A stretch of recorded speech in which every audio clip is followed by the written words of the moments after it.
All right, so you just went out with someone and you know they're not it. What do you say? Or maybe someone you're not into keeps hitting you up. What do you do? Well, you're not going to ghost them, that's for sure. In this video, I'm going to share a handful of different ways to respectfully tell someone you are no longer interested in dating them. Welcome back to Dating Intentionally. I'm Talia, and if you're looking for pragmatic, straightforward dating tips from someone who has seen it all, you are in the right place. I'm here helping you figure out how to navigate the hard parts of dating so you can enjoy the process. Okay, and I have a confession. I used to be a ghoster. And at the end of this video, I'll get into why people ghost. But let me just tell you that I have my own journey of regularly ghosting people and learning how to actually be direct and let people down easy. So, just to we're on the same page, ghosting is when someone you have already met stops talking to you mid conversation, falls off the grid, completely disappears.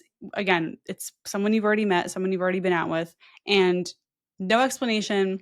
They don't come back. Okay. Someone who falls off the grid for 3 days is not ghosting. If they reach out to you after 3 days, that just means they're off the grid for a few days. This is like if you literally never hear from them again.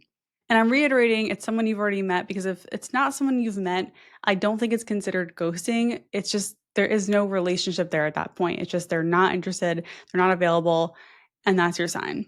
But ghosting is rude, okay? We'll just say it. Disappearing on someone with no explanation, someone that you have had a romantic connection with or wanted to have a romantic connection with. That's just uncalled for. We shouldn't be doing this, but it is so common in our culture. And we're going to end this by practicing and using anti ghost texts. So that's just basically a text that says, I'm not interested anymore. And this is a text that you send when it's time to let someone know you're not interested in seeing them anymore. So, in this video, I'm going to share a bunch of templates with you that you can use in your life. And of course, I want you to do your own version of them. These are just ideas if you're stuck on what to say and how to let someone down respectfully. An anti ghost text is just what you send to let someone know you're no longer interested in seeing them. This is appropriate for early stage dating, meaning someone you've gone out with a few times and you're not in a committed relationship with. This is not appropriate for someone you've been going out with for a while. Those breakups should be done in person or at the very least on the phone. But when you're just in those early dating stages, this is not a breakup. It's just you having to say, I don't want to continue talking. There are two times you would send an anti ghost text. One is if someone asks you out again and you're not interested. Two is if someone keeps texting you and you're not interested. You can send this text without any prompting, like after a date, you can be like, I don't want to see you anymore. But I think it's a little bit better to wait until they've actually shown interest in seeing you again before just jumping right into, I don't want to see you again. So, first, I'm going to share examples from podcast listeners. And then at the end, I'll share my actual anti ghost text, which people on Instagram absolutely hated. So, I'd love to know what you think. Okay, here's example number one. So this person writes, I'm just home. Thanks for a fun evening. I'm not sure I felt a romantic connection or spark, but I enjoyed our conversation and had fun meeting you. Hope you're not out of action for too long with your knee. And he writes back, thanks for messaging. I felt the same, to be honest, so I'm glad we're aligned. Hope you get up to 10K, smiley face. So I'm assuming they talked about running or track or something in this conversation. But yeah, this is a good exchange. Like, she thanks him for a fun evening. She says she doesn't feel a spark and she leaves it on a high note. Good luck. Hope you're not injured for too long, right? That's a pretty basic formula for an anti ghost text. Thank you. This isn't going to work. I wish you the best. That's basically the gist of all these texts. All right, example number two. Brian, I'm just going to be honest. I don't think we're going to be a match. You are a fantastic guy and we'd likely make great friends, but there aren't romantic vibes on my end. I'm glad we talked tonight and got to know each other better. So, no response from this one. But I think, again, this is a very solid anti ghost text. This seems sincere. It's honest. I think we'd be good friends, just not feeling the romance. And she expresses gratitude for having spent some time getting to know him. Love this text. Very sweet. All right. The third example. So this is someone, the guy is starting the conversation. And he says, cool. Are you free on Wednesday night? And she says, sorry, it's been a busy day. Everyone started working again. I had a great time last night, but after reflecting on it, I'm not feeling a connection and I wanted to be upfront about it. I don't want to string you along in any way. Wish you nothing but the best. He says, "No worries. Thanks for being upfront. Let me know if you have any additional questions regarding Peru and have a great trip." And she says, "Thank you. I appreciate that," with a smiley face. Super friendly, easy breezy. I would say this is the correct timing of an anti ghost text because she waited until he asked her out again. "Are you free Wednesday night?" And this is when she came in with the, like, "I don't think we should continue talking. I'm not interested." And I think she did it in a really polite, nice way. We don't want to lay it on too thick with these anti ghost texts. Like, one mistake to avoid would be like, "You're so amazing. You're so wonderful. I'm just not feeling it." Like, that's not sincere because if they're so amazing, wonderful, why do you want to keep seeing them? Right. So I think just being like, "I had a great time last night," that's pretty appropriate. You're not saying you're this amazing person. "I had a good time on our date. I'm not feeling a connection. I don't want to string you along. I don't want to waste your time." That's a good thing to say.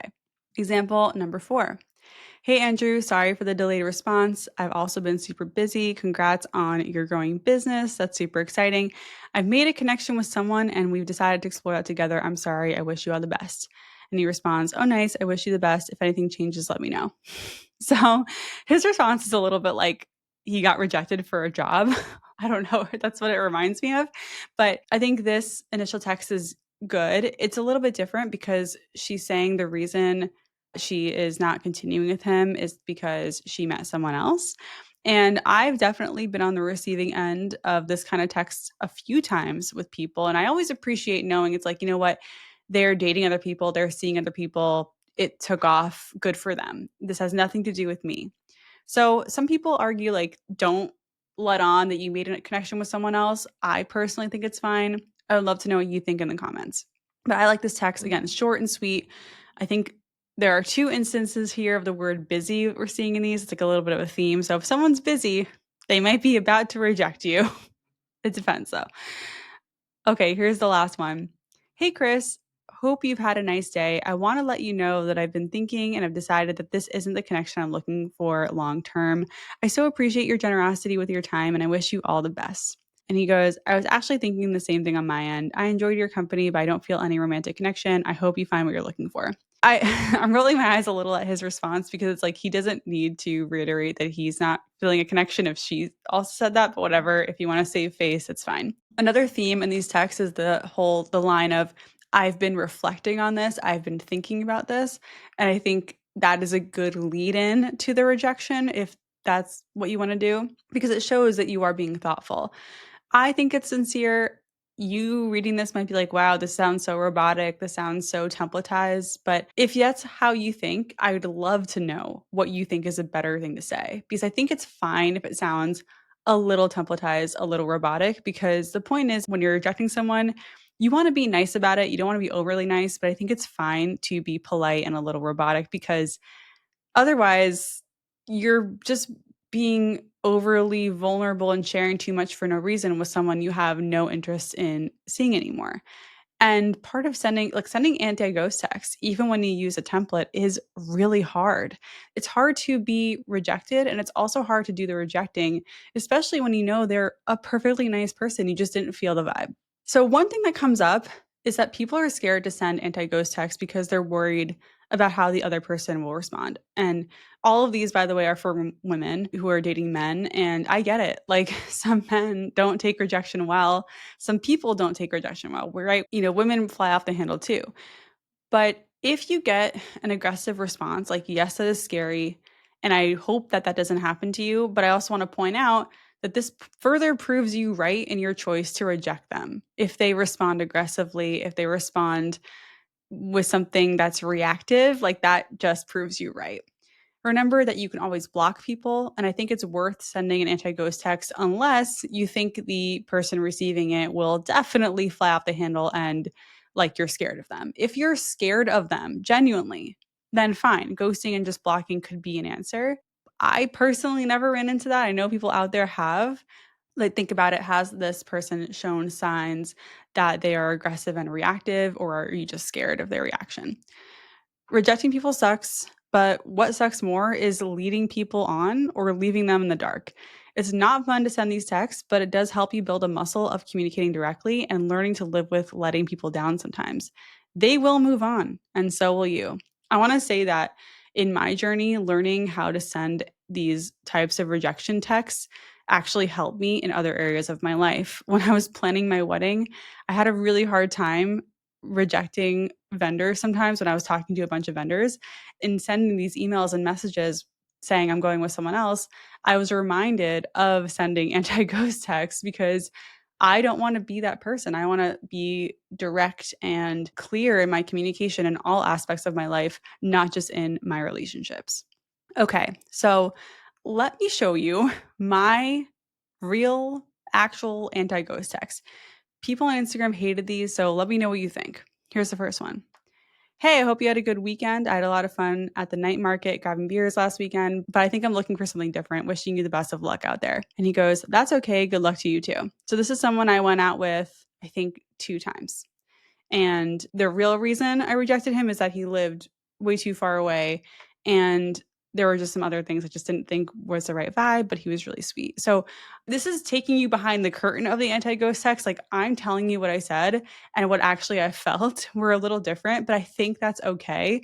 Let me know if you think I'm wrong. I don't really think you have to be detailed in your reason for rejecting someone after 2 dates necessarily. I think sending a generic text is fine. All right, my next one is, hey, hope you had a good weekend. I enjoyed meeting you last week, but I don't think we'd be a good match. Wishing you the best of luck out there. And he goes, thanks for letting me know. So this is after one date. I don't remember who this was or why I actually sent it, but that is my typical anti-ghost text. I also want to point out I went on over 64 first dates and I was rejected 4 times. So I have sent a lot of these. And in the earlier parts of my journey, I did not send them. So this is me coming a long way of going from the ghoster to the person who does not do that anymore. And here's the last one. I've been reflecting on our time together and would prefer to not hang out again. I'm just looking for a different kind of connection and vibe. It was fun to get to know you and I wish you the best out there. And he goes, Hey, Talia, LA was great. Okay, yeah, maybe we weren't the most compatible, but I think you're fascinating. And you opened my mind in several ways. So thanks for that. All the best. Peace sign. So yeah, this one I do remember we went out 3 times and this is someone who spit on the ground in front of me that I found that absolutely repulsive. I remember talking to him was exhausting. Like he was attractive and had a lot of things going for him, but being with him was exhausting and I knew that that wasn't going to work. That's kind of the behind the curtain of the anti-ghost text. Let me know what you think. Are these that bad? Is saying I wish you the best of luck or I wish you the best, is that totally wrong? Like that's what people didn't like about my text. Let me know what you think in the comments. Real quick, let's talk about why people ghost in the first place. Again, as a former ghoster, I'm telling you that people ghost because it's really hard to let other people down. It doesn't feel good to reject someone. If you've ever rejected someone, you know this, even if it's not in a dating context. If you've ever had to tell someone no, it's tricky, it's hard, it feels uncomfortable. So people who ghost want to avoid that emotion and by just not saying anything. It's easier to avoid conflict, to avoid confrontation than it is to speak up and be like, hey, this isn't going to work, even though that's the right thing to do. People ghost because they don't know what to say. People ghost because it's overwhelming. Sometimes people are very overwhelmed by direct communication and just don't want to deal with it and they procrastinate until they just disappear off the face of the earth. Those are the main, I would say, deep reasons why people ghost. And I just want you to know that if you get ghosted, it has nothing to do with you. And that person is showing you that they're not mature enough to be in a relationship with you. And that is true for my former self. That was absolutely true for me in the early stages of my dating journey. So I hope this helps. So if you have an anti-ghost text template that you love to use, please share it in the comments. Would love to see what you say. If you think you can make an improvement on these, let's see it. I think your comment could help other daters out there. So thank you for that. And I have the templates linked in the description for you below. They're linked to a pinned post on my Instagram. So that's where they'll take you. I want to thank you for watching, and I hope you never ghost anyone after watching this. Now you know better and you know exactly what to say.